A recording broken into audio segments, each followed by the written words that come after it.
زمن جميل كان فيه سمونا، كانت به أمجادنا تتوالى، كانت عزائم أمتي خفاقة، والله أكبر في السماء تتعالى، والله أكبر في السماء تتعالى، والله أكبر في السماء تتعالى. አንድ ነገር ሲወሳ አብሮት የሚወሳ ተያያዥ የሆነ ሌላ ነገር ይኖራል። ልክ ጂሃድና ድል ሲባል ኻሊድን ከወኔ ጋር ዑመርን ስለ እምነት ጥንካሬ አቡበክር እንደሚነሱት ማለት ነው። እንዲህ አይነቱ ትስስር በሰዎች ብቻ ሳይሆን አጋጣሚዎችን ከጊዜ ጋር በማስተሳሰርም ሊገኝ ይችላል። ለዚህ ደግሞ ትልቁ ምሳሌ የተከበረው ወር ረመዳን ነው። ረመዳን ሲነሳ አብሮ የሚነሳ ታላቅ ነገር አለ። ከቅርበታቸው የተነሳም የረመዳን ወር በሱ ስም ይጠራል። አማኞችም ይህ ወር ሲገባ ከሱ ጋር ያላቸው ግንኙነት ይጨምራል።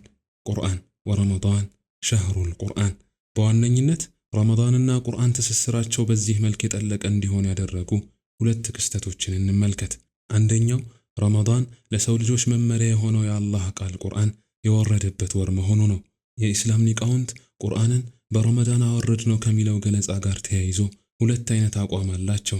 የመጀመሪያው የቁርአን ጅማሮ የሆነው ሱረቱል አለቅ የወረደው በረመዳን ወር ነው የሚል ነው። ሌሎች ደግሞ ቁርአን በረመዳን ወረደ ሲባል የሚፈለገው ወደ ቅርቢቱ የዱንያ ሰማይ ሙሉ ቁርአኑ የወረደበትን ነው አሉ። ቀጥሎም ከሁኔታዎች ጋር በሚሄድ መልኩ አጋጣሚዎች ሲፈጠሩ ተከፋፍሎ ወደ መልእክተኛው ወረደ ይላሉ።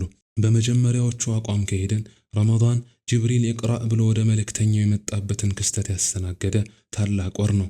ዋናው ግን ከርዕሳችን ጋር የሚያያዘው ረመዳን ቁርአን የወረደበት ታላቅ ወር መሆኑን ማወቅ ነው። ሌላኛው ቁርአንን ከረመዳን ጋር የሚያስተሳስር ወሳኝ ክስተት ሁለት ታላላቅ የሆኑ የአላህ ፍጡራን ተገናኝተው ቁርአንን ይማማሩበት የነበረ ወር መሆኑ ነው።